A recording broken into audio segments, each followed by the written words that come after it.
When Lino first walked into his new classroom, no one paid much attention to him.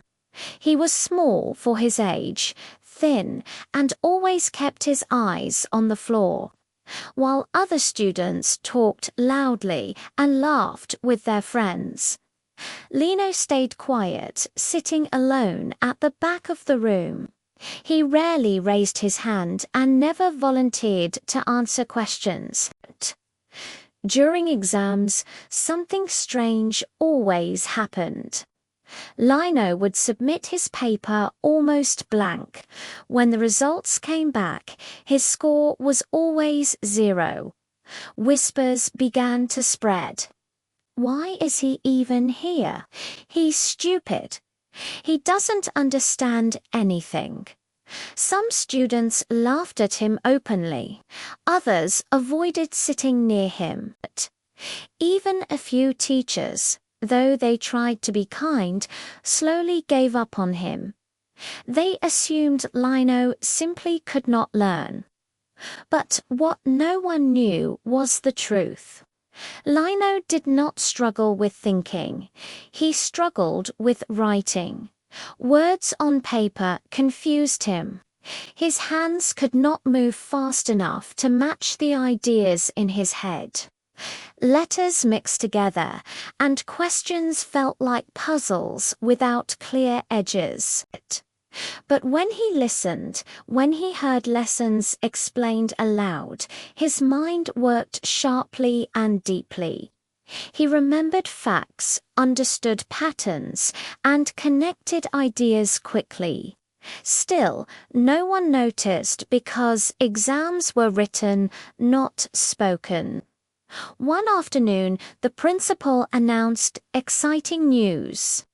Their school had been selected to join a national quiz bee on television. It would be aired live, and the best students would represent the school. Excitement filled the room. The teachers began choosing participants, but a problem soon appeared. Many of the top students were already busy with other competitions or too nervous to join. They needed one more student. The teacher's eyes moved across the room and stopped at Lino. The class burst into laughter at him. Someone whispered, "We're going to lose for sure," another said. Lino felt his face grow hot. He wanted to disappear. But the teacher, unsure yet out of options, said gently, "Lino, you will join." The day of the quiz bee arrived. Bright lights filled the television studio. The audience was large, and cameras pointed everywhere. Lino stood quietly beside his teammates, his hands shaking. His classmates, watching from home, were certain of one thing. This would be embarrassing. The host smiled and asked the first question. Before anyone else could answer, Lino spoke. "Correct," the host said. Another question followed. Again, Lino answered clear, confident, and fast. The audience murmured in surprise. Question after question, Lino continued. History, science, logic.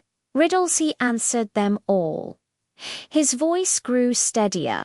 His eyes shone with confidence. The boy who could not write on paper was now speaking brilliance into the microphone. By the final round, the score was clear. Their school won. The studio erupted in applause. Lino stood frozen as his teammates hugged him. For the first time, he smiled widely. The next day at school was different. The same classmates who once laughed now stared in amazement. Teachers looked at him with new respect. Some even apologized.